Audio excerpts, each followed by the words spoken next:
Salam alaikum les opportuns et les opportunes, bienvenue sur votre émission. Comme vous le savez, hein, fii c'est l'émission des jeunes, c'est l'émission des jeunes entrepreneurs digital. ñëpp ñi nga xamante ni vraiment ils ont compris ce que c'est que le digital ñi nga xamante ni ñu ngi ciy profité ah alors que vraiment ils avaient peut-être pas d'espoir ci wut liggéey et cetera. Des jeunes sénégalais se sont investis xool internet bi xam ni am na affaire bi ñu ci mën a def ñu dugg ci jàng ko mën ko di def ce qu'on appelle des milliers et des milliers de francs CFA en ligne loolu nag bu ñu ko waxee dañuy xalaat li nga xamante ni mooy e-commerce wala création de contenu fi nga xamante ni mooy YouTube wala dans les réseaux sociaux wala ñi nga xamante ni dañuy jaay à partir de Facebook à partir des entreprises yi nga xamante ni moo en ligne comme li ñuy faral di wax nag dans les GAFA yi nga xamante ni mooy les réseaux sociaux toog foofu di def des contenus yoo xamante ni amulul benn njëriñ nit ki ñun dañoo war a dépasser foofu les jeunes maintenant ils doivent passer à faire des choses yoo xamante ni c'est intéressant c'est à partir de ça que lañ lay reconnaître am na ñu bëri ñoo xamante ni ñu ngi ci dëkk bi bu ñu leen xàmmee wala bu ñu amee opportunité c'est parce que ils ont utilisé les réseaux comme TikTok et cetera di jaay seen xam-xam wala di jaay seen mën-mën ba des gens gis leen à partir de là recruter leen donc nit boo fekkee ne am nga xam-xam wala am nga domaine de compétence def ko ci réseau yi nga dem ay réseau yu mel ni LinkedIn nga jaay foofu sa bopp jaay foofu sa compétence donc ci loolu moo tax y a beaucoup de jeunes sénégalais qui ont pu quand même accéder à ça comprendre nañ le message comprendre nañ adduna bi fu mu toll on est au 21e siècle on est en 2025 li ñuy wax intelligence artificielle ci adduna boobu lañ toll li ñuy wax e-commerce ci adduna boobu lañ toll donc boo maîtriser wul domaine boobu c'est comme en 2000 ñu ne la xamoo luy informatique rek donc yow tu es nulard presque boo jàngee ba jamono ji te xamoo loolu donc tu vas te retrouver encore des années à venir nga dem di jàngiwaat loolu te école de formation yi li ñu lay jàngal dans 2 ans loolu la formation yi nga xamante ni mooy le digital di la ko jàngal en 1 mois 2 mois nga commencé am xaalis donc fii y a plus d'excuses pour nit ki toog ne amuma liggéey wala awma lu may def ci loolu nag on va tey avoir un invité boo xamante ni vraiment moom tamit mu ngi dans le domaine ñu ngi koy waxee Papa Ahmed donc defe naa ñu bëri bu ñu ko gisee dinañ ko xàmmee et moom it mu ñëw partager ak ñun vraiment comme d'habitude ces réseaux partager ak ñun opportunité yu mu am wax leen ko yéen tamit ngeen mën cee jëlee ay expériences yoo xamante ni di ngeen ko mën a jëfandikoo ci seen live donc il y a plus d'excuses en 2025 il faut vous lancer il faut passer à l'action car lépp loo mënta def ci live bi boo passé wul à l'action aba sànq xamal ni loolu ci xel rek lay des te lépp lu des ci xel encore doo ko mën a utiliser doo ko mën a jëriñoo Papa Ahmadou maa ngi lay ziar. Beydi maa ngi lay ziar. mais naka mu yaa ngi cool. cool nii ça va alhamdulilah. mais naka business yi ana xaalis bi. ñaa ngi gérer de est-ce que duma la ko laaj. mais bon présente-toi pour ñi nga xamante ni nii peut-être ñu ngi lay seetaan pour la première fois. ok je me présente en wolof ou en français. waaw defal wolof ñu xool. ok bon man maa ngi tudd Papa Ahmed ci loolu lañ ma gën a xamee. Je suis e-commerçant. expert en Facebook et Instagram. Sur la publicité. et aussi écrivain. d'accord écrivain. je suis aussi un éternel étudiant. éternel étudiant donc maanaam yow da ngay jàng. exact jàng amul arrêt. amul arrêt xam nga comme ni ñuy comme booy di wax day daw rek jàng moom lépp pas boo mën a teg ci sa life yaa ngi ci jàng xam nga yonent bi waxoon nañu ni da ngay dem ba Chine s'il le faut nga dem wuti xam-xam donc loolu c'est important nit ñi di xam lan mooy jàng université rek du jàng wala bàyyi naa jàng rek gis naa ni bàyyi nga jàng ça veut dire que yow amatoo benn opportunité non non tey ki jàngul ak ki jàng fi ñuy rawantee rek mooy expérience ki jàngul fu mu mën a dabee ki jàng rek mooy expérience bu muy am de la vie tey l'éducation de la rue am na l'éducation de la vie am na l'éducation scolaire am na l'éducation coranique am na donc ku nekk ak fi nga jaar mën na différent mais ñun benn objectif la ñuy am mooy xam-xam donc loolu nag le Papa Ahmadou mi utiliser pour di ko def li nga xamante ni mooy e-commerce mais non seulement mu ngi bind livre encore Papa Ahmadou depuis kañ yow nga nekk ci domaine e-commerce bi et comment tu as découvert ce monde-là. Ok, bon, je vais commencer par parler de preuves sociales puisqu'au Sénégal, il faut tout d'abord montrer des preuves.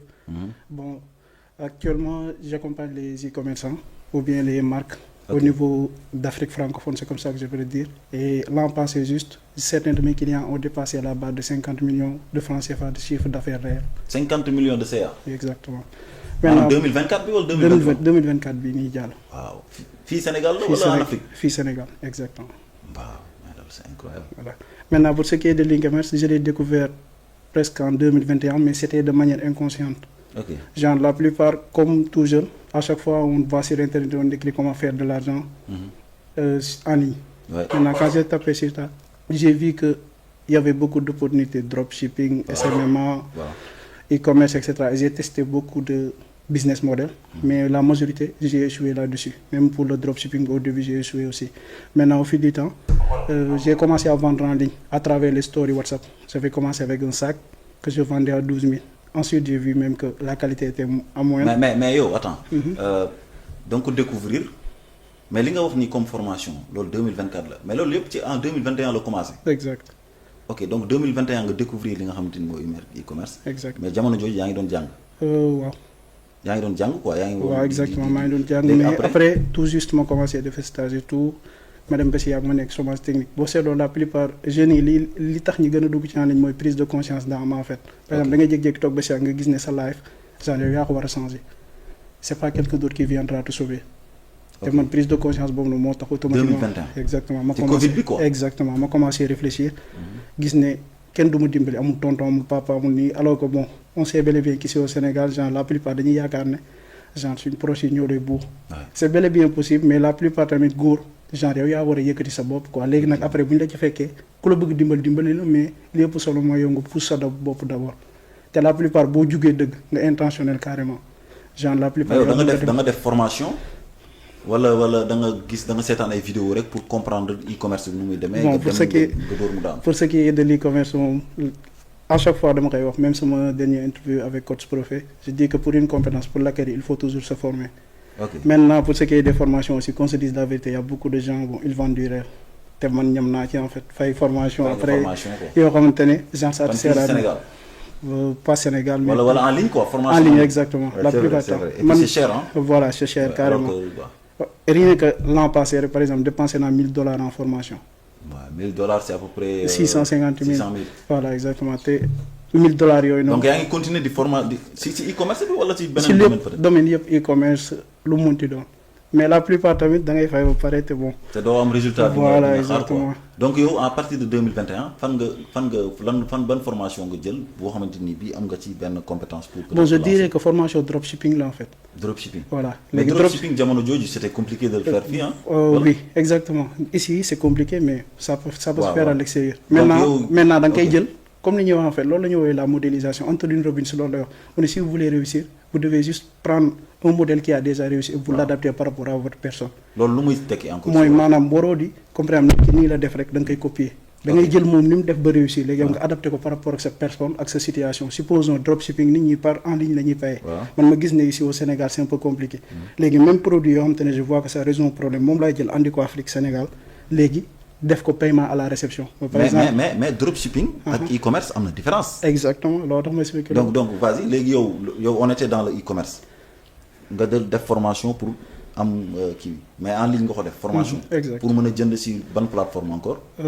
Shopify ça dépend WordPress genre yooyu. non Shopify c'est pour la boutique. pour la boutique bi exactement. da nga def formation sur Shopify pour am mën a def boutique. def formation sur commerce en ligne mooy Alibaba. exact fa ngay jëndee say produits. non pour Alibaba bon. la chose que je recommande peut-être tu peux y faire une formation mais man sincèrement. mosuma cee def formation. ok c'est juste que ça demande juste de la débrouillardise. Ouais. genre malgré que bu nekkee amoon nag benn base en français wala aayoo anglais je te recommande de te former. mais bu nekkee sob nga tuuti à travers YouTube. waaw YouTube directement mën nga koo xam. même Shopify hein. voilà juste que bon mën nga fay mais presque. benn compétence rek nga soxla réellement muy comment comprendre la psychologie humaine et deuxième chose comment bien lancer des publicités optimisées te looloo tax par exemple sama client yi di ma approché. parce que loolu mën nga ko lancer générer ay vente mais pour rendre ko pérenne comme par exemple mu continuer di fonctionner correctement loolu compétence la laaj. loolu mooy maanaam le e-commerce quoi en réel wala. non c'est la publicité Facebook et Instagram. ok mooy comme par exemple boo amee produit déjà. nga créer site web ba pare léegi boo bëggee nit ñi di ko gis xam nga publicité yi ngay jot sponsorisé. léegi loolu noonu il faut qu'à chaque fois nga koy optimiser pour di générer du cash. ok léegi yow def nga dropshipping mais dropshipping. c'est différent pour man ay 2021 yooyu parce que paiement en ligne et cetera au Sénégal moom presque c'était pas possible. Exactement. Comme li nga wax yow t'as compris la psychologie humaine. nga adapté ko fii def paiement à la réception parce que nit ñi loolu la ñu gën a xam sénégalais yi tàmmuñu di fay en ligne. exactement wóoluwuñu li ñuy gis. si ñoom c'est à la réception. mais comment lan nga doon amee say produits pour def ko ci sa boutique pour jaay ko en plus. Bon, d'emblée, bon, damay adapté par rapport à li nga wax boo seetloo différence entre dropshipping et l'e-commerce c'est juste une chose t'as pas le stock. te boo seetloo comme par exemple les gens parlent de l'e-commerce comme une compétence l'e-commerce c'est pas une compétence c'est un business model. Maintenant c'est à travers le business model qu'il y a une succession de compétences. mooy comme ni ñuy wax la psychologie humaine la création de persona publicité Facebook Instagram et cetera léegi maintenant différence entre e-commerce ak dropshipping mën nga ko def sax fii Sénégal. d'accord ma jox benn astuce ci lan muy rangu da nga koy dégg n'est-ce pas. rangu loolu dropshipping la. rangu quoi. voilà parce que produit moom moo ko. waaye. ndax da ngay dem ci benn fournisseur bu am produit nga présenter produit léegi s'il y a une commande nga jël ko ci moom mu jox la ko benn prix nga yokk ci sa marge jaay ko. loolu dropshipping la ça veut dire que t'as pas le stock. maintenant pour e-commerce yow da ngay yor stock déjà mooy comme par exemple da ngay commander Alibaba wala nga commander localement. parce que des fois loolu laay recommander commande Alibaba boo yorul peut-être ay 100 voilà budget bi mën nga commencer fii te ñu bëri looloo leen sonal. parce qu'il y a pas trop de différence. exactement mën nga commencer fii nga commander sa stock après léegi nga commencer lancer say publicités et tout. te am na leen lu gars yi di négliger parfois c'est ton entourage par exemple ba may soog di débuter WhatsApp rek dama ci doon génn entre guillemets parce que nit ñi bu ñu la wóoloo boo amee benn attitude loo tax des fois la plupart ni ngay comporté woo ci réseau da nga kaa war di xool. c'est important. am na benn attitude boo commencé dara rek nit ñi dañ ciy sawar pour jàppale la. xam nga xam nga fi may. je vois voilà exactement léegi loolu moo ma xaw a dimbali léegi nga dem ba si yàgg nga gis ne genre lii de mën na jur dara. nga dem ba si yàgg dem Instagram nga dem ba si yàgg dem Facebook nga ne ah taxaw lii nii maa ngi gis am ñenn ñi di def leen muy publicité nga ne pourquoi pas du ma jàng lool. mais boo defee say ventes par exemple sur Facebook seulement doo mën a am peut-être rentabilité bi nga bëgg. sans la publicité. si loolu laa lay expliquer xam boo seetloo da ngay commencer ak WhatsApp peut-être.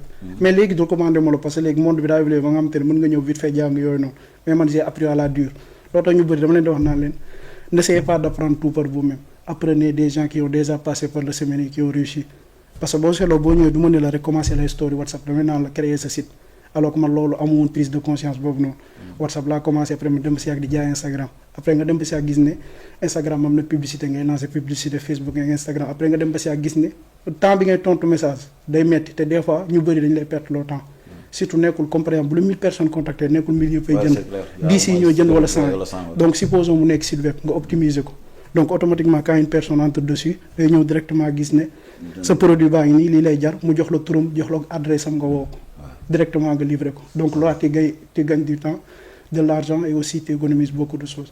ok léegi yow mais man damay faral di wax ni jaay WhatsApp peut-être bon ñi la gën a jege ñoo koy def mais xam nga sénégalais parfois ñoom bu ñu xamee ne yaa ngi jaay sax il te motive pas. am na ñu bëri da ngay statut WhatsApp ko pour man.